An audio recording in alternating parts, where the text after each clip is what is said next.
بسم اللہ الرحمن الرحیم۔ الفصل الثالث الشعر، تیسری فصل شعر کے متعلق ہے۔ تعریفہ و اولیتہ،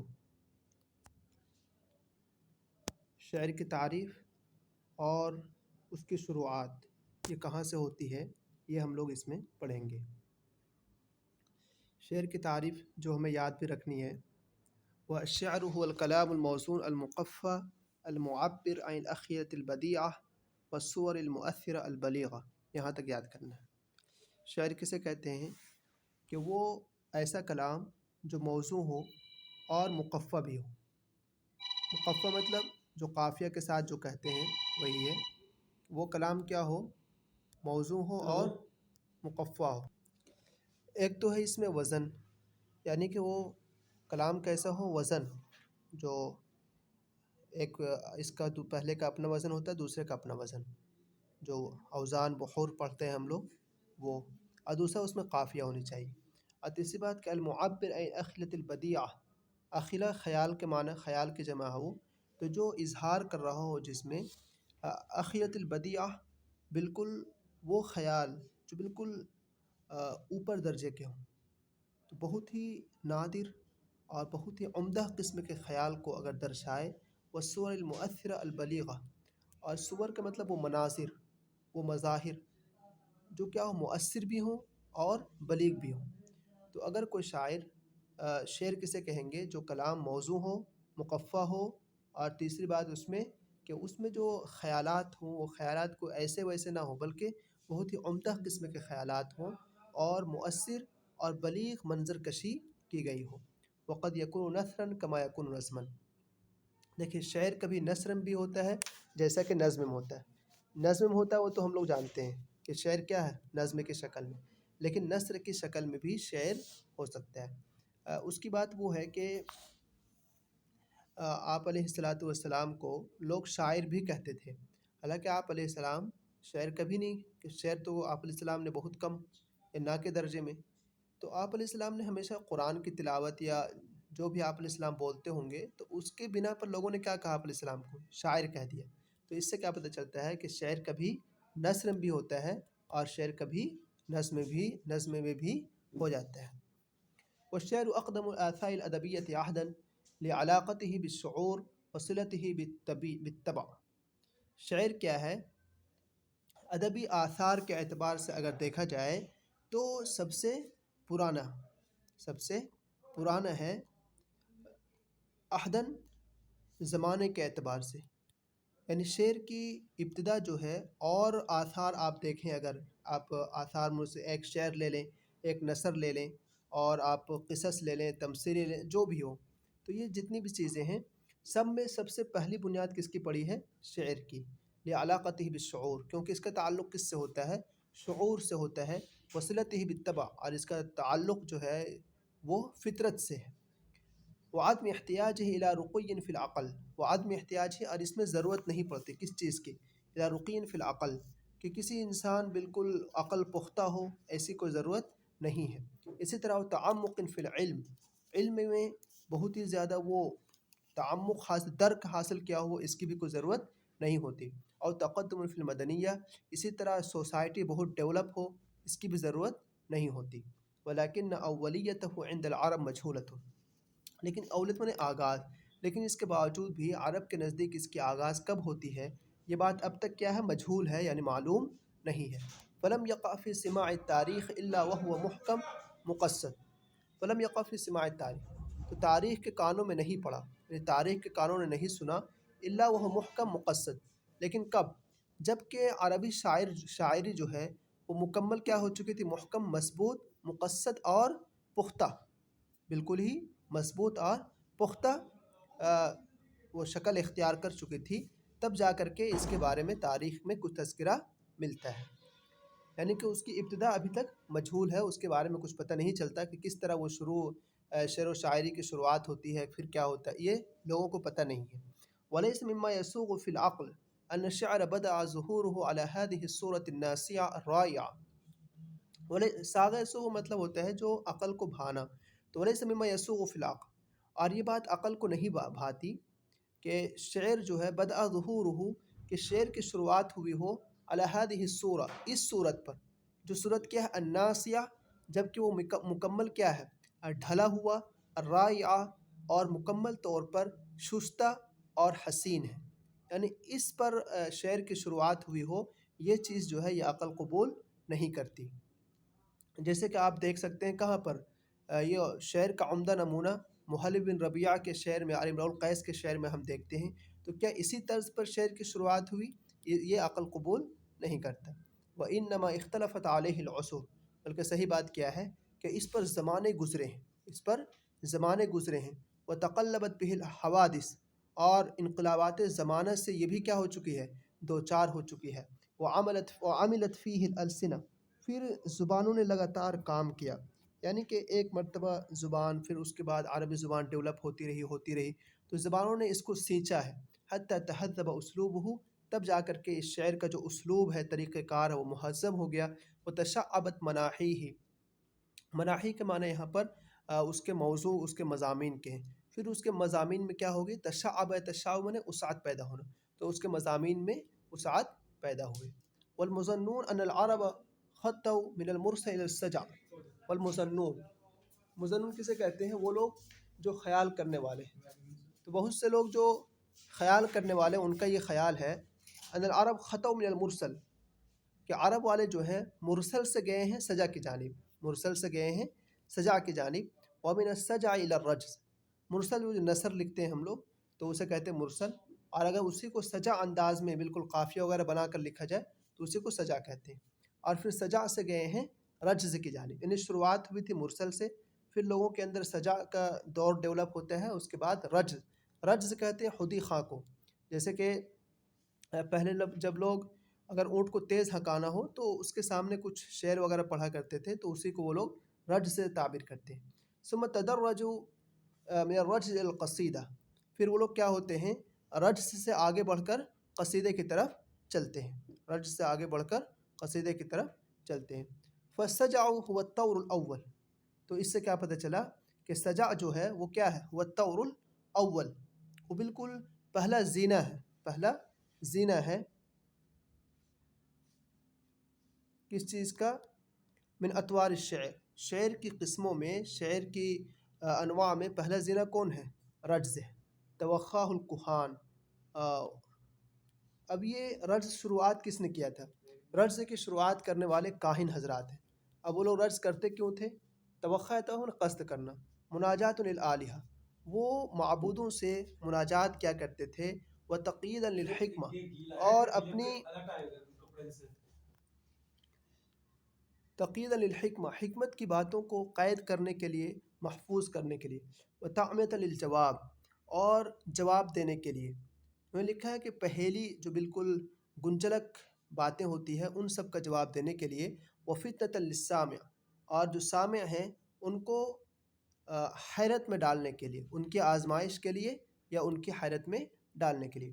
وکہان العرب کا کہان الاغریق هم الشعراء الاولون، اور عرب کے کہان جو ہیں کاہن حضرات، وہ کیا ہیں، هم الشعراء الاولون، پہلے شعراء ہیں، کن کی طرح، یونان کے کہان کی طرح، جس طرح یونان کے جو کاہن ہیں ان کو شعراء اول مانا جاتا ہے، تو اسی طرح عرب میں بھی عرب کے کاہنوں کو ہی پہلا شاعر مانا جاتا ہے۔ زعموا انہم محبت الالہام، لوگوں کا ایسا خیال ہے، زعموا، لوگوں کا ایسا خیال ہے کہ یہ لوگ کیا ہیں، ان پر الہام ہوتا ہے، حبت ہبت میں اترنا، تو ان پر کیا الہام ہوتا ہے۔ وانجیاء الالہہ، اور یہ لوگ کیا کرتے ہیں، انجا ینجی، انجیا یہاں معنی میں ہے سرگوشی کرنے کے معنی میں، تو وہ لوگ کیا کرتے ہیں کہ معبودوں سے سرگوشی کرتے ہیں۔ فکانوا یسترحمونها بالاناشید، تو یہ لوگ کیا کرتے تھے، یسترحمونها، ان سے رحم کی درخواست کرتے، کس کے ذریعے، بالاناشید، ترانوں کے ذریعے، ویستلہمونها بالادعیۃ، اور دعاؤں کے ذریعے ان سے کیا کرتے، استلہم یستلہم، یعنی الہام کی بات کو مانگنا، تو دعاؤں کے ذریعے سے الہام اور غیب کی باتوں کو معلوم کرتے تھے، یہ مانگتے تھے۔ وَيُخْبِرُونَ النَّاسَ بِأَسْرَارِ الْغَیْب، اور غیب کی باتوں کو لوگوں کو خبر دیتے تھے۔ فی حمل مقفا موقعۃ اطلقوا علیہ اسم السجع، کس شکل میں ہوتا تھا یہ، مقفع مسجع کلام کے ذریعے، مقفع مسجع کلام کے ذریعے یہ لوگ یہ سب کیا کرتے تھے. اطلقوا علیہ اسم السجع، تو ان لوگوں نے اس کا نام کیا رکھا تھا؟ سجا نام رکھا تھا. اس کی وجہ تشبیہا لہا بسجع الحمامتی، جیسے کہ کبوتر ہے تو کبوتر کی آواز جو ہوتی ہے اس کو بھی کیا کہتے ہیں؟ سجا کہتے ہیں. تو اسی کے چونکہ اسی کے مشابہ تھا اسی لیے اس کا نام کیا رکھا؟ سجا. لما فیہا من تلک النغمۃ الواحدہ البسیطہ، کیونکہ دونوں میں یکسانیت کیا ہے؟ کبوتر کی آواز میں بھی اور اس میں جو کاہن حضرات جو بول رہے ہیں ان دونوں میں کیا ہے؟ من تلک النغمہ، ایک نغمہ ہے اور اس کا جو نغمہ ہے وہ بالکل بسیط ہے، ہم آہنگ ہے، کسی طرح دونوں میں بہت زیادہ فرق نہیں ہے. فلما ارتقى فيهم ذوق الغنى، جب اس ان سب میں کیا ہو گیا؟ غنا کا ذوق پروان چڑھا. غنا مطلب وہی گانے کا جو ہے، غنا کا ذوق جو پروان چڑھتا ہے. وانتقل الشعر من المعابد الى الصحراء، اور شعر جو منتقل ہو جاتا ہے کہاں سے؟ معابد سے، یعنی کہ پہلے جو ابھی کاہن وغیرہ جو کاہن حضرات یہ سب کر رہے تھے تو اب یہاں سے عبادت گاہوں سے نکل کر شعر کہاں پہنچ جائے گا؟ صحرا میں. ومن الدعاء الى الحدى، اور دعا سے اٹھ کر کے، ابھی سے لوگ دعا کر رہے تھے اس کے ذریعے، شعر کے ذریعے، ابھی کہاں پہنچ جائے گا؟ حدی خانوں میں جو اونٹ وغیرہ کے لیے کرتے ہیں. استمع الوزن والقافیہ، تو وہاں پر جا کر کے وزن اور قافیہ دونوں اکٹھا ہو جائیں گے تو وہیں سے کیا بنتا ہے؟ رجز بنتا ہے. وہیں سے جا کر کے اب کیا بن جائے گا؟ یہ رجز. یہاں پر تھوڑا سا دیکھیے انہوں نے تعریف کر رکھا ہے، الرجز اول ما نظمہ العرب للحدہ. رجز جو ہے پہلی قسم ہے جس کو عرب والوں نے شروع کیا تھا حدی خانے کے لیے. والغالب فی الدن، اور مغلوب غالب فی الظن کیا ہے؟ راجح ترین بات ہے، انہ ماخوذ من سیر الجمل وحزته، یہ ماخوذ ہے کس سے؟ اونٹ کے چلنے سے اور اس کی حرکت کرنے سے. لشدت الموافقۃ بین تقطیعہ وخطوفہ. ویزم العرب، اور عرب کا یہ بھی کہنا ہے، ان اول من قالہ، پہلا شخص جس نے یہ کہا تھا یعنی حدی خانی کیا تھا اس کا نام کیا ہے؟ مضر بن نزار ہے. تو یہ والا بھی آپ لکھ لیجئے گا، النظر اول ما نظمہ العرب للحدہ، اور دوسرا یہ لکھ لیجئے گا ماخوذ من سیل جمل، اور اس کا نام بھی اگر لکھنا چاہیں مضر بن نزار کی تو لکھ لیجئے گا اس کو. بس اتنی ہی بات ہے. اس کے بعد اوپر دیکھیے، ثم تعدد الاوزان بتعدد الالحان. اب کیا ہو گیا کہ جب الحان کہتے ہیں لحن، نغمہ، نغمگی متعدد ہو گئی، کسی کے گانے کا انداز کچھ ہے کسی کا کچھ ہے، بہرحال تو جب لحن میں تعدد پیدا ہوا تو اوزان بھی کیا ہو گئے؟ بدل گئے. فکان الحماسۃ وزن، تو آپ کو حماسہ کا یعنی جو جوش و جذبہ، لڑائی جھگڑا، ان سب کا اوزان الگ ملے گا. غزل کا الگ اوزان ملے گا. حجز کا اوزان بھی آپ کو الگ ملے گا. ترنم کا، حجز کسے کہتے ہیں؟ ترنم کو. تو ترنم کا انداز بھی آپ کو اس کا ایک الگ ہی ملے گا. وہکذا الی سائر الاوزان، اور پھر آپ کو جتنے بھی اوزان ہیں سب کے سب اسی طرح ہوئے. حسرہ خلیل بن احمد، خلیل الفراہیدی صاحب نے اس کو حسرہ اکٹھا کیا، محصور کر لیا 15 وزن میں، 15 وزن، 15 وزن میں، اور ان سب کا نام کیا ہے؟ بحور ہے، آپ جانتے ہیں. اور ایک بعد ایک اور شخص آئے ان کا نام کیا تھا؟ اخفش. تو اخفش صاحب نے کیا کیا؟ ایک کا اضافہ کیا اس میں، ٹھیک ہے. 15 کے بعد کس نے اضافہ کیا؟ اخفش صاحب نے اضافہ کیا. بحرن بعد ذلک سماہ المتدارک، اور اس کا نام کیا ہے؟ متدارک ہے. تو یہ آپ یاد رکھیں گے کہ کل 16 وزن ہیں. فانت ترى ان الشعر مصدره الغنى، آپ دیکھ رہے ہیں کہ شعر کا مصدر کیا ہے؟ شعر نکلا کہاں سے؟ اس کا مصدر کیا؟ غنا ہے. وفي اخذه من السجع من هذيل الحمامه والرجز من ایقاع مشي الناقه، اور سجع کہاں سے آیا تھا؟ انہوں نے سجع لیا کہاں تھے؟ من هذيل الحمامه، جو کبوتر گٹر گوں کرتا ہے نا، جو کبوتر کی جو ہوتی ہے آواز سے، تو وہاں سے لیا انہوں نے سجع. اور رجز کہاں سے لیا؟ من ایقاع مشی الناقہ، اونٹ کی جو چلنے کا وہ ہے، اونٹ کا جو چلنے کی جو حرکت ہے اس سے انہوں نے کیا لیا؟ رجز لیا. تو اسی سے سمجھ میں آتا ہے کہ شعر کا مصدر کیا ہے؟ گنا ہے، اس لیے کہ کبوتر جو بول رہا ہے وہ بھی ایک کیا گنا کی ایک قسم ہے. اس طرح اونٹ کا چلنا اپنی مستان چال میں وہ بھی کیا ہے؟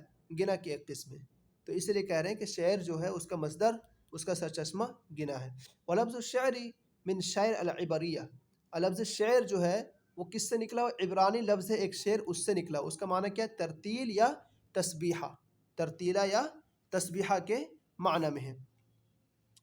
آپ کہہ سکتے ہیں ترتیل تو وہی آہستہ آہستہ ٹھہر ٹھہر کر، تسبیح جیسے ہم لوگ کرتے ہیں مناجات وغیرہ، تو اس کو دوسرے لفظوں میں راگ اور بھجن بھی کہہ سکتے ہیں، راگ اور بھجن جو وہ لوگ کرتے ہیں، وہ جیسے کہ انہوں نے ترجمہ کر رکھا ہے۔ وقول من الآن، اور اسی لیے وہ لوگ کیا ہیں، ان کی ایک بات اور ہے، انشد الشعر بمعنی القاہ، انشد الشعر، وہ لوگ ابھی تک کہتے ہیں کہ انشد الشعر، کہ تم کیا کرو، شعر پڑھو، شعر پڑھو، ایسا کچھ کہتے ہیں۔ تو دیکھیے اس میں شعر کے ساتھ لفظ کس کا استعمال کرتے ہیں؟ انشدہ استعمال کرتے ہیں نا۔ تو انشدہ کا معنی کیا ہے؟ شعر کہنا، ترانہ کہنا، اور ترانہ کہاں سے ماخوذ ہے؟ گنا سے ماخوذ ہے۔ تو ما یعید ذالک، یہ بات بھی کیا کرتی ہے، اسی کو تقویت پہنچاتی ہے کہ شعر کا ماخذ کیا ہے؟ گنا ہے۔ الشعر والعرب، دیکھیے العرب اشعر السامیین فطرتاً، عرب جو ہے وہ کیا ہے؟ سامی، سامی مطلب ابھی ہم لوگ شروع میں پڑھے تھے کہ اللغۃ العربیہ ہے لغات السامیہ، کہ سامی زبان سے عرب زبان نکلی ہے، تو اس کی پھر کئی زبان نکلی اس سے اور بھی۔ تو سامی میں جتنے بھی شعراء ہیں، تو فطری طور پر اگر آپ کو شاعر ملیں گے سب سے زیادہ، اگر تعداد ملے گی آپ کو، تو شاعر پر کون لوگ ملیں گے؟ شاعر پر قدرت رکھنے والے آپ کو عرب ملیں گے۔ تو یہ اشعر السامین، سامی میں سے، سامی قبیلہ سام کے جو بھی ہے، ان کے شعراء میں سے جو آپ کو شاعر پر قدرت رکھنے والے فطری طور پر اگر ملیں گے تو وہ کون ہیں؟ عرب ہیں۔ اور ابلغهم علی الشعر قدرتا، اور شعر پر قدرت رکھنے کے اعتبار سے بھی سب سے بلیغ یہی لوگ ہیں۔ وجہ اس کی لاتساع لغتهم للقول، کیونکہ ان کی زبان جو ہے وہ بہت ہی زیادہ وسیع ہے۔ کس بات کے لیے؟ اس کے اندر وسعت، پھیلاؤ بہت زیادہ ہے، للقول، بات کرنے کے لیے، مفہوم کو ادا کرنے کے لیے، وملائمت بیئتہم للخیال، اور ان کا جو بیئہ ہے، جہاں پر یہ رہ رہے ہیں، جہاں پر یہ پروان چڑھ رہے ہیں، تو ان کا جو ماحول ہے وہ بھی بہت مناسب ہے، کس چیز کے لیے؟ خیال، سوچنے کے لیے، وصفاء قریحتہم، اور پھر ان کا جو دل ہے، قریہ کہتے ہیں دل کو، طبیعت کو، تو ان کا دل بھی کیا ہے؟ پاکیزہ ہے۔ وسذاجۃ معیشتہم، اور ان کی معیشت، رہن سہن بھی کیا ہے؟ بالکل سادہ ہے۔ وقوت عصبیتہم، لیکن ان کے اندر عصبیت کوٹ کوٹ کر کے بھری ہوئی ہے۔ لیکن عصبیت کے ساتھ ساتھ اور کیا چیز ہے؟ وہ کمال حریتہم، ان کے اندر آزادی حد درجہ کی پائی جاتی ہے، یعنی کسی کا غلام رہ کر ان کے اندر نہیں، بلکہ آزادی حد درجہ ان کے اندر پائی جاتی ہے۔ وہ خلو زجیرتہم مما یسد الفکر عن التأمل، اور ان کا جزیرہ جو ہے بالکل خالی ہے اس چیز سے جو فکر کو روکتی ہے، کس سے؟ غور و فکر کرنے سے، یعنی کہ ان کے جزیرہ بالکل کیا کھلا ہوا ہے، جس کی وجہ سے انسان غور و فکر کرنے میں کسی طرح سے ہچکچاہٹ اس کے اندر نہیں ہوتا۔ لفظ ترجمہ وہی ہوگا کہ ان کے جزیرے کے خالی ہونے کی وجہ سے اس چیز سے جو فکر کو روکتی ہے غور و فکر کرنے سے۔ وَيَعُوقُ الذِّهْنَ عَنِ التَّفَكُّرِ، عاقلوں میں روکنا، جو ذہن کو روکتا ہے کس سے؟ تفکر سے۔ فَهُمْ بَيْنَ الصَّحْرَاءِ وَالسَّمَاءِ فِي فَضَاهٍ مِّنَ اللانِهَائِيَّةِ يَمْلَأُ الذِّهْنَ وَالنَّفْسَ خَيَالًا وَجَلَالًا وَرَوْعَةً، تو وہ لوگ کہاں ہیں؟ صحرا اور آسمان کے درمیان ہیں، اور فی فضائن، ایک ایسی فضا میں، من اللہ نہایہ کسے کہتے ہیں؟ جس کی کوئی حد نہ ہو، تو لا محدود، لا نہایہ جس کی کوئی حد نہ ہو، غیر محدود یا لا محدود فضا میں یہ لوگ رہ رہے ہیں، صحرا اور آسمان کے درمیان۔ اس کا فائدہ یملأ الذہن والنفس، جو کیا کرتا ہے؟ ذہن اور نفس کو بھر دیتا ہے، کس سے؟ خیال، سوچ و فکر، و جلال، رعنائی، اور روعہ، اور اچھی باتوں سے کیا کر دیتا ہے؟ دل کو بالکل بھر دیتا ہے۔ وَهُمْ فَوْقَ ذَلِكَ ذُو نُفُوسٍ شَاعِرَةٍ، اور اس کے ساتھ ساتھ دیکھیں اللہ رب العزت نے انہیں کیا نوازا ہے کہ ذو نفوس شاعرہ، ان کے اندر بہت ہی زیادہ شاعر کہتے ہیں، وہ والا شاعر مراد نہیں ہے، یہ مراد ہے شعور سے، یعنی کہ چیزوں کو سمجھنے کی طاقت۔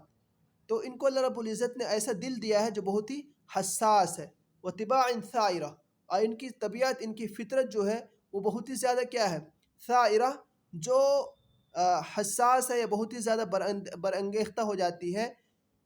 ثائرہ یستفزہم الرغب والرہب، استفزہ معنی بھی ہے اس کو ابھارنا، اس کو ابھارتی ہے کیا چیز؟ رغب، کسی چیز کی خواہش، یا پھر یہ کہ کسی چیز کی ڈر۔ ویزدہیہم الطرب والغضب، ازدہ ازدہ معنی یہاں اس کو بڑھا دیتی ہے اور اس میں جوش پیدا کر دیتی ہے، کیا چیز؟ طرب، خوشی اور غصہ۔ فلم یترکوا شیئا یجول فی النفس، تو ان لوگوں نے نہیں چھوڑا کسی چیز کو جو دل میں آئے، یعنی دل میں آنے والی کسی بھی چیز کو نہیں چھوڑا۔ او یقع تحت الحس، یا پھر یہ کہ وہ چیز کہاں ہے؟ حس کے اندر آنی چاہیے، سوچ سمجھنے کے اندر آنی چاہیے۔ الا نظموہ، تو تمام کو ان لوگوں نے کیا کیا؟ نظم کی شکل میں پیش کر دیا۔ فکان الشعر دیوان علومہم و حکمہم، لہذا شعر جو ہے وہ کیا ہے، ان کے علوم اور ان کے حکمت کا کیا ہے، دیوان ہے۔ وسجل وقائعہم وسیرہم، اور ان کی جنگیں اور ان کے عادات کا اور ان کے سفر کا کیا ہے، ان کے جنگ اور ان کے سفروں کا کیا ہے، رجسٹر ہے۔ وشاہد ثوابہم وخطئہم، اور ان کی ثواب درستی اور غلطی کا شاہد ہے۔ ومادۃ حوارہم وسمرہم، اور ان کی گفتگو، سمر کہتے ہیں جو رات میں لوگ گفتگو کرتے ہیں نا، تو اس میں جو رات کے وقت قصہ کہانیاں سناتے ہیں، تو ان کی چاہے گفتگو ہو یا رات کی قصہ کہانیوں کا ہو، سب کا موضوع کون ہے، یہی شعر ہے۔ وَكَانُوا كُلُّهُمْ يَرْوُونَهُ، اور سب کے سب کیسے لوگ تھے وہ لوگ، روا یروی روایتاً، روایت کرنے والا، یعنی کہ یہاں سے اگر شعر سنا تو اب دوسری جگہ جا کر اس کو شعر کو سنائیں گے، دوسروں سے بیان کریں گے۔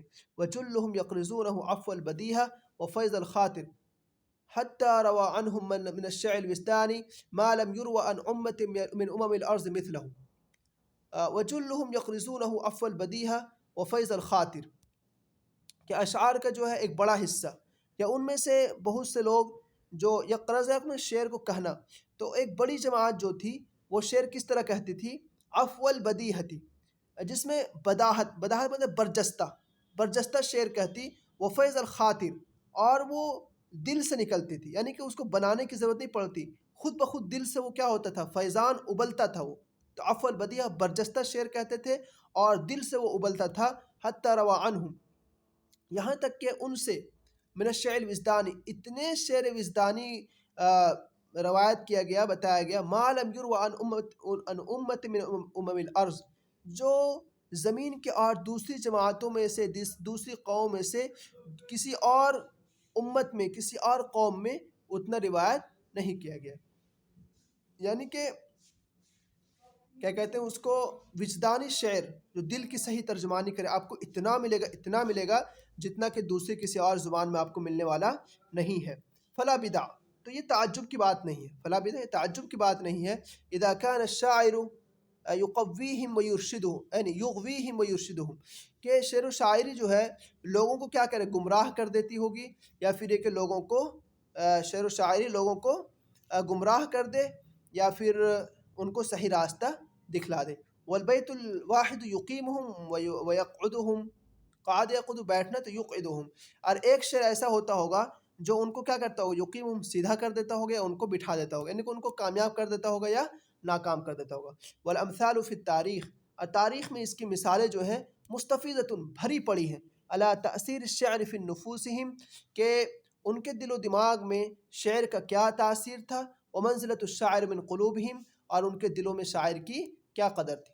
کحدیث العاشہ مع المحلق، جیسے کہ آپ عاشا کی بات محلق کے ساتھ، محلق بھی نام ہے، وحسان مع بنی عبد المدان، اور حطیہ مع بنی انف ناقہ، ان سب کی الگ الگ کہانیاں ہیں، ٹھیک ہے، آپ اس کو گوگل کر لیجئے گا اور دیکھ لیجئے گا اس کو، تو اس سے آپ کو پتہ چل جائے گا کہ شعر اور شاعر دونوں کی کیا حیثیت تھی ان لوگوں کے اندر۔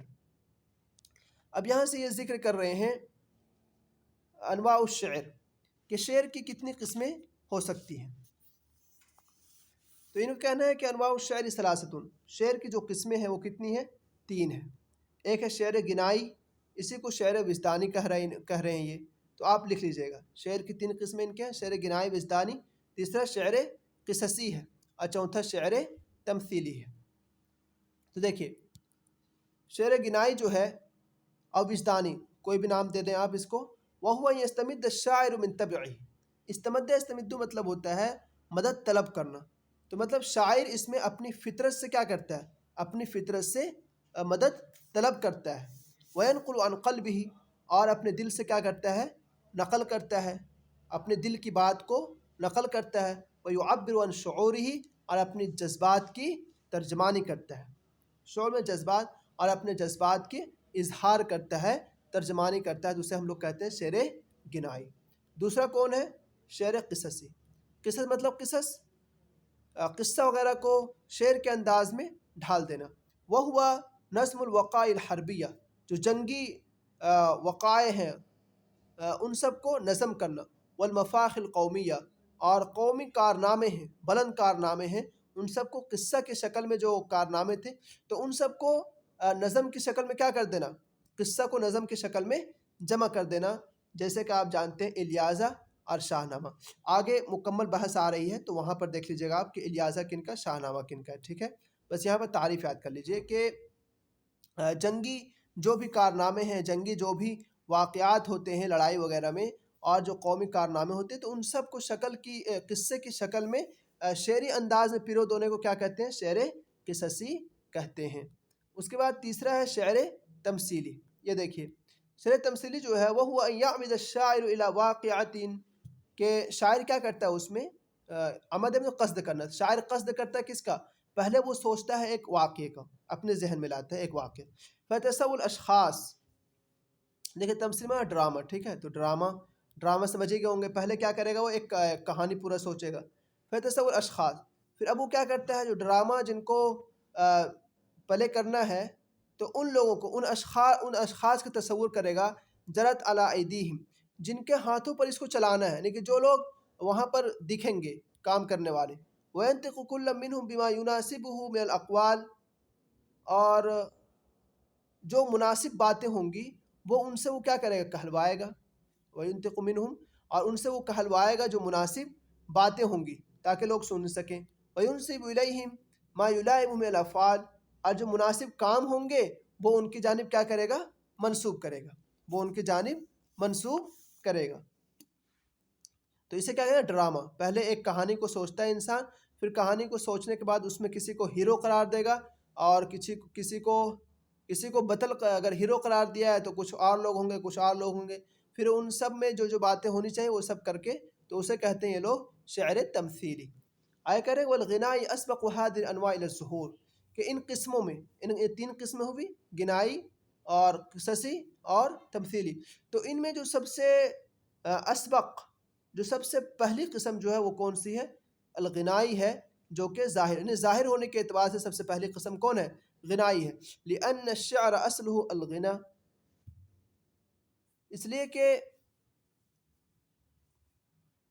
شعر کی اصل کیا ہے، کہتے ہیں وہ گانا جو ہوتا ہے وہ ہے، کما علمت، جیسا کہ تم جانتے ہو، والانسان انما یشعر بنفسه قبل ان یشعر بغیره، انسان کیا کرتا ہے، پہلے اپنے آپ کو جانتا ہے، شاعر اس میں پہلے اپنے آپ کو جانتا ہے دوسرے کو جاننے سے پہلے، ویتغنى بعواطفه قبل یتغنى بعواطف السوا، اور پہلے کیا کرتا ہے اپنے جذبات کو وہ کہے گا، دوسرے کے جذبات کے نظم کرنے سے پہلے اپنے جذبات کو کیا کرے گا، نظم میں پرو دے گا۔ ولما كان الشعر مادته الخیال، اور جب شعر کا جو مادہ ہے، اس کا جو مواد ہے وہ کیا ہے، خیال ہے، والخیال غذاء الحس، اور خیال کی غذا کیا ہے، حس ہے، والعرب لا يرى من المناظر غیر وجوہ البادیہ، اور عرب حضرات جو ہیں ان کو کوئی اور مناظر پتہ نہیں سوائے کیا ہے ان کے نزدیک، وجوہ البادیہ، وہی جنگلات دیہات کے جو مناظر ہیں وہ دیکھتے ہیں، ولا يسمع من الاقاصیص، اور وہ قصے نہیں سنتے مگر کیا، بطولہ کسے کہتے ہیں، بہادری اور جنگ کے قصے، ولا يعرف من الجمال الا جمال البراء، اور ان کو کوئی اور خوبصورتی تو وہ جانتے نہیں سوائے کس کے، عورت کی، یعنی عورت کی خوبصورتی کے علاوہ کوئی اور خوبصورتی نہیں جانتے۔ تو یہ جو کچھ چیزیں ہیں، وجوہ البادیہ دیہاتی زندگی، بطول الحرب، اور تیسرا جمال المرا، تو یہ تین چیزوں میں ہی ان لوگوں نے کیا کیا، ابدع فی وصف ما شاہدہ، فی وصف ما، جو انہوں نے دیکھا تو اس کو اس کی منظر کشی میں ابدع، بالکل اخیر تک چلے گئے، بالکل کیا کہ انہوں نے ابدع، بالکل کیا کہیں گے اس کو، دل جگر نکال کے ان لوگوں نے رکھ دیا، ٹھیک ہے، من حیوان، دیکھا کیا تھا انہوں نے، جیسے کہ حیوان دیکھا، سہل زمین دیکھی، پہاڑ دیکھی، وأجاد التعبیر عن عاطفة الحماسة یوم الخصومة والجدل، وأجاد التعبیر، یعنی عمدہ تعبیر استعمال کیا کس کا، عن عاطفة الحماسة، بہادری کے جذبات کا، کب، خصومہ، لڑائی اور جھگڑے کے دن، جب بہادری کے جذبات کا اگر اظہار کرنا ہوتا تو اس کو اظہار کرنے میں ان لوگوں نے اجاد التعبیر، بہت ہی عمدہ تعبیر سے کام لیا، وتفنن ما شاء له الحب في التشبیب والغزل، تفنن معنی کیا ہوتا ہے کہ ایک میں ایک چیز نکال دینا، تو ان لوگوں نے کیا کیا، تفنن سے کام لیا، ما شاء له الحب فی التشبیب، تشبیب میں، غزل میں جو محبت کی باتیں آتی ہیں تو اس میں ایک سے ایک یعنی ایک سے ایک کیا کیا، فن کا مظاہرہ کیا، اس میں فن کا مظاہرہ کیا اور اس میں نئے نئے اسلوب دیے۔ فالشعر العربی غنائی محض، شعر عربی کیا ہے؟ مکمل طور پر ایک کس سے ہے؟ غنا سے نکلا ہوا ہے۔ لا یعنی الشاعر فی الا بتصویر نفسہ، اس میں شاعر نہیں چاہتا مگر کیا کرنا؟ اپنی تصویر کشی کرنا، والتعبیر عن شعورہ وحسہ، اور اپنی جذبات اور اپنی احساسات کا اظہار کرنا، والعواطف تتشابہ فی اکثر القلوب۔ اب ایک بات کہہ رہے ہیں کہ دیکھیں آپ لوگ جہاں رہتے ہیں تو وہاں سب کے دل میں جو جذبات آئیں گے تقریباً سیم ہی سیم آئیں گے۔ تو کہہ رہے ہیں کہ والعواطف، عواطف جو ہے تتشابہ متشابہ ہوتے ہیں، ایک جیسے ہوتے ہیں، فی اکثر القلوب تقریباً اکثر دلوں میں، وَيَكَادُ التَّعْبِيرُ عَنْهَا يَتَّفِقُ فِي أَكْثَرِ الْأَلْسِنَّةِ، اور اس کا یکاد قریب ہے التعبیر عنہ کہ اس کا اظہار کرنے کا جو انداز ہو، یتفق فی اکثر السنہ، وہ اکثر زبانوں میں کیا ہو؟ متفق ہو۔ یعنی ایک تو ہے کہ جذبات بھی ایک جیسے آئیں، اور پھر اس کے بیان کرنے کا انداز وہ بھی کیا ہو؟ ایک ہی قسم کا ہو سکتا ہے۔ وَمِن ثَمَّ نَشَأَ فِيهِ التَّكْرَارُ، اسی وجہ سے کیا ہو گیا آپ، جب شاعری ایک ہی قسم کے جذبات ہوں گے تو اس میں تکرار پیدا ہوگا۔ وَتَوَارُدُ الْخَاطِرِ، اور پھر کیا ہو؟ خواطر کسے کہیں گے یہاں پر؟ مضامین کو کہیں گے۔ وَالسَّرِقَةُ، سرقہ ایک وہ ہے، یہاں تو معنی ہوگا چوری، ٹھیک ہے، اسلوب کی چوری یہ معنی ہوگا، لیکن اشعار کی ایک شاید قسم ہی ہوگی یہ، اور اس میں آپ کو پتہ چلے گا کہاں کتنا صحیح ہے کتنا غلط ہے جو بھی۔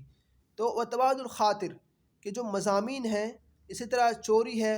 وحدت الاسلوب، اسلوب میں یکتاپن یا یگانگت۔ وتشابہ الاثر، اور اثر میں مشابہ ہونا ایک چیز کو۔ تو یہ سب چیزیں کیا ہو جاتی ہیں وہاں پر؟ پیدا ہو جاتی ہے۔ کیوں؟ اس لیے کہ سوچنے سمجھنے کا انداز لوگوں کا ایک ہے۔ وَكَانَ مِنَ الْحَقِّ، اور صحیح ہے جو کس نے کہا؟ زہیر نے کہا۔ زہیر نے کیا کہا تھا؟ یہ شعر بھی یاد کر لیجئے گا۔ زہیر نے کہا ما ارانا نقول الا معارا او معادا من لفظنا مکرورا۔ ما ارانا نقول، میں نہیں سمجھتا ہوں، نقول جو ہم کہتے ہیں، نقول جو ہم کہتے ہیں، ما ارانا میں نہیں سمجھتا ہوں، الا معارا مگر وہ کیا ہوتا ہے؟ معار کہتے ہیں جو عاریت پر لیتے ہیں، یعنی وہ الفاظ ہے تو عاریت پر لیے ہوتے ہیں، اور معادن یا تو پھر یہ کیا ہوتا ہے؟ وہ عاد یعود دہرائے ہوتے ہیں، مکرورن یا پھر کیا ہوتا ہے؟ وہ مکرر سکرر وہی بات لوٹتی رہتی ہے۔ تو وہی انہوں نے یہ بات کہی آپ کے سامنے کہ جو بھی بات ہے وہ تو یا تو عاریتن ہے، یا لوٹی ہوئی بات ہے، یا پھر یہ کہ مکرر وہی چلی آ رہی۔ اب آگے بات کر رہے ہیں کہ انہوں نے کہہ دیا کہ جو ہماری عربی زبان کی جو شاعری ہے وہ کس سے ہے؟ شعر گنائی سے ماخوذ ہے، شعر قصصی اور تمثیلی سے ماخوذ نہیں ہے۔ وہی کرے اما شعر القصصی والتمثیلی فلا اثر لہما فیہ، یہ جو شعر قصصی اور تمثیلی ہے ان دونوں کا اس میں کوئی اثر، یعنی عربی شاعری میں کوئی اثر نہیں ہے۔ کیوں؟ لأن مزاولتہما تقتضی الرویۃ والفکرہ، اس لیے کہ مزاولہ کہتے ہیں کسی چیز میں ماہر ہو جانا اور کیا کہتے ہیں اس کو آگے بڑھ جانا۔ تو مزاولتہما اس میں کوشش کرنا کس کا متقاضی ہے؟ الرویہ والفکر، رویہ پھر غور و فکر کا، یعنی اگر آپ شعر قصصی یا تمثیلی ماہر بننا چاہتے ہیں تو اس میں مزاولت کے لیے، مشق کے لیے آپ کو ضرورت پڑے گی کس چیز کی؟ غور و فکر کی۔ والعرب اہل بدیہۃ و ارتجال، اور عرب والے کیسے ہیں؟ بداہتن، بداہتن کہتے ہیں برجستہ، اور ارتجال مطلب جلدی، تو برجستہ اور زود گو شاعر ہوتے تھے۔ تو اب بتائیے یہاں جب مزاولہ ہو ہی نہیں پائے گا، غور و فکر کر ہی نہیں پا رہے، کیوں؟ اس لیے کہ یہاں تو یہ لوگ کیا ہے؟ برجستہ شعر و شاعری کرتے ہیں۔ اور آگے ہے وَتَطْلُبُ الْعِلْمَ بِتَبَاعِ النَّاسِ، اور کیا تھا کہ لوگوں کی جو فطرت ہے، لوگوں کی فطرت ہے، علمام کہتے ہیں کہ ہلکا پھلکا ہی، لیکن کیا ہے؟ ہلکا پھلکا ہی لیکن توجہ طلب ہے۔ علمام ہلکا پھلکا ہی کیا؟ لوگوں کی فطرت کی جانب سے کیا ہے؟ وہ توجہ طلب ہے، لوگوں کی فطرت کو یہاں پر پڑھنا پڑتا ہے۔ اور وَقَدْ شَغَلُوا بِأَنفُسِهِمْ عَنِ النَّظْرِ فِي مَنْ عَدَاهُمْ، یہاں تو کیا ہے اوپر کہ لوگوں کی فطرت کو، علمام ہلکا پھلکا ہی آپ کو پڑھنا تو پڑے گا۔ وَقَدْ شَغَلُوا بِأَنفُسِهِمْ، حالانکہ یہ لوگ کیا؟ اپنے آپ میں مشغول ہیں۔ عن النظری، اگر شغل اصلا عن آ جائے تو مطلب دوسروں کو چھوڑ کر، اپنے آپ میں مشغول ہے۔ عن النظر فی من عداہم، اپنے علاوہ کی جانب دیکھنے کو چھوڑ کر، یعنی دوسروں کی جانب تو یہ لوگ دیکھتے بھی نہیں، اتنا اپنے آپ میں مشغول ہے۔ وتفتقر الى التحلیل والتطویل، اور اگر شعر قصصی یا تمثیلی کیا ہے، اس میں آپ کو کیا ضرورت پڑے گی؟ تحلیل کی، اور کس کی؟ تطویل کی۔ تحلیل مطلب تحلیل اور تجزیہ کرتے ہیں لوگ کہ یہ کون سا لمبا ہے، شعر قصصی وغیرہ بہت لمبے لمبے اشعار ہوتے ہیں اس میں، اور تحلیل مطلب تجزیہ کرنا۔ وهم اشد الناس اختصاء القول وافلهم واقلهم تعمقا في البحث۔ اب تو یہاں کسی ضرورت پڑ رہی ہے تحلیل کی، تجزیہ کرنے کی، حالانکہ یہ لوگ کیا ہیں؟ اختصار القول، بہت ہی مختصر بات کرتے ہیں، اور یہاں پر کیا ضرورت پڑے گی آپ کو؟ تطویل کی ضرورت پڑے گی۔ وَأَقَلُّهُمْ تَعَمُّقًا فِي الْبَحْثِ، اور یہ لوگ کیا ہے؟ بہت ہی کم گہرائی سے کام لیتے ہیں، ان کے اندر تحقیق کا بہت زیادہ جذبہ نہیں ہوتا۔ وَقَدْ قَلَّ تَعَرُّضُ لِلْأَصْفَاءِ الْبَعِيدَةِ وَالْأَخْطَارِ الشَّدِيدَةِ، اور ان کو بہت کم واسطہ پڑا ہے بہت دور دراز کے سفروں کا اور بہت سخت خطروں کا، مصائب کے مول لینے کا ان کو بہت کم واسطہ پڑا ہے۔ اور وہ لوگ جو ہے ان کو تعارض کہتے ہیں، واسطہ پڑنا، تو ان کو بہت کم واسطہ پڑا تھا کس چیز سے؟ دور دراز کے سفروں کا، اور والاخطار الشدیدہ، اور جو سخت قسم کے خطرے ہوتے ہیں ان سب سے بھی ان کا واسطہ بہت کم پڑا ہے۔ وحرمتہم طبیعت ارضہم، اور ان کو محروم رکھا کس چیز نے؟ ان کی زمین کی فطرت نے۔ وبساطت دینہم، اور ان کی دینی سادگی نے۔ وضیق خیالہم، اور ان کی تنگ خیالی نے۔ واعتقادہم بوحدانیت الہہم، اور اپنے معبودوں پر اپنے معبودوں کے وحدانیت کے اعتقاد رکھنے میں۔ کثرت الاساطیر، کس چیز سے محروم رکھا؟ ان کی زمینی طبیعت جو ہے، فطرت ہے، اس نے ان کو محروم رکھا کس چیز سے؟ کثرت الاساطیر۔ اساطیر کسے کہتے ہیں؟ الٹے سیدھے من گھڑت کہانیاں۔ تو بہت سے من گھڑت کہانیاں رچنے سے کیا کر دیا؟ ان کو محروم رکھا۔ حالانکہ شعر قصصی اور تمثیلی میں ضرورت سب سے زیادہ کیا ہے؟ انہی چیزوں کی۔ وہی من اقصر ینابیع الشعر القصصی، کثرت الاساطیر جو ہے من گھڑت کہانیاں، یہ ضروری ہے۔ من اقصر ینابیع شعر قصصی کی سرچشموں میں سب سے بڑا سرچشمہ کیا ہو سکتا ہے؟ وہ کثرت الاساطیر ہو سکتا ہے، الٹی سیدھی کہانیاں ہو سکتی ہیں۔ فزخرت بحور الشعر العربی بالفخر والحماسہ، تو شعر عربی کی جو بحریں ہیں وہ بھر چکی کس سے؟ اس میں کیا ملے گا؟ فخر مل جائے گا، حماسہ مل جائے گا، مدح ملے گا آپ کو، ہجا ملے گا، رثا ملے گا، عتاب ملے گا، اور غزل ملے گا، اور اس کے علاوہ وصف، اعتذار، اور کیا ملے گا آپ کو؟ وصف، اعتذار اور حکمت، یہ سب چیزیں آپ کو مل جائیں گی۔ وخلا مع اتساعه وتشعب اغراضه، لیکن اپنی وسعت کے باوجود، یعنی عربی شعر و شاعری اپنی مکمل وسعت کے باوجود، وتشعب اغراض کہیں گے مضامین، اور مضامین میں تنوع کے باوجود خالی ہے کس چیز سے؟ من الملاحم المطولہ، لمبے لمبے ملاحم۔ ملاحم کسے کہتے ہیں؟ جو کبھی کوئی واقعات وغیرہ جو پیش آ جاتے ہیں، جیسے کہ بلند کارنامے ہوں یا پھر جنگ وغیرہ ہو، تو ان سب کو آپ کس میں جمع کر دیں؟ اشعار کی شکل میں جمع کر دیں، اسے کیا کہتے ہیں؟ ملاحم۔ تو یہ خالی ہے کس سے؟ ملاحم المطولہ سے۔ چھوٹے چھوٹے ملاحم تو ہیں ان کے یہاں، لیکن مطول نہیں ہے۔ التی تعلن المفاخر القومیہ، جس میں کس کا اعلان ہوتا ہے؟ قومی کارناموں کا۔ وتشید بذکر الاطفال والفروسیہ، اور اس میں جو مضبوط کرتا ہے کس چیز کو؟ ابطال۔ ابطال کسے کہتے ہیں؟ بہادروں کے، اور فروسیہ اور شہسواروں کے۔ بہادروں اور شہسواروں کے یادوں کو ہمیشہ یادگار رکھنے کے لیے معاون ہے وہ کیا ہے؟ الملاحم المطولہ۔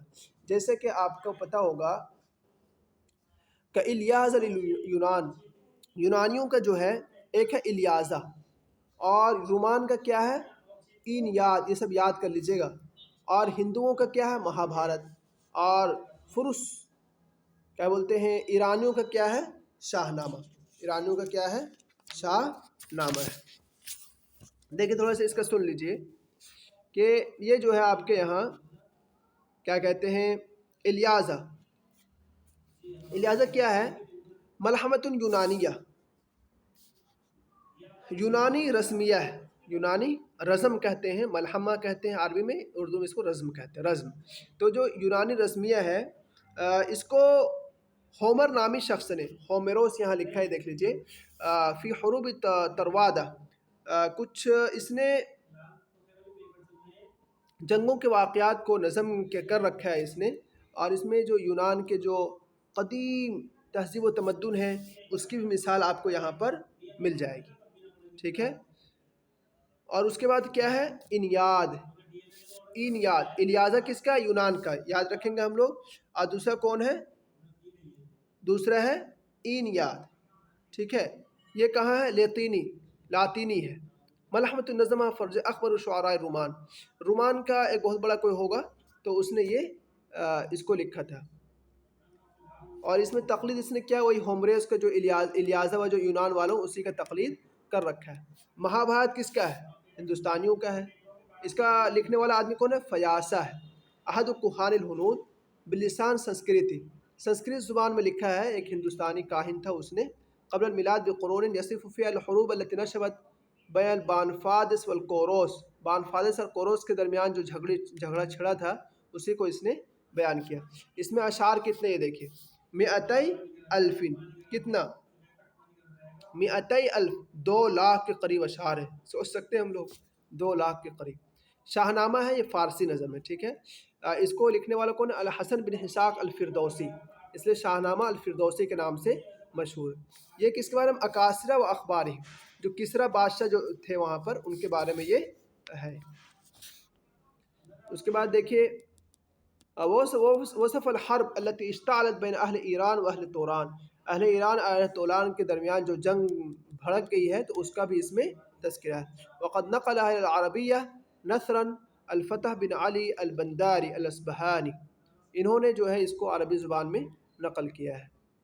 تو یہ کچھ ہے یہاں پر جو بتا دیا گیا تھا آپ کو، اب یہ سب تھوڑا سا دیکھ لیجئے گا جو مصنف نے بتایا ہے۔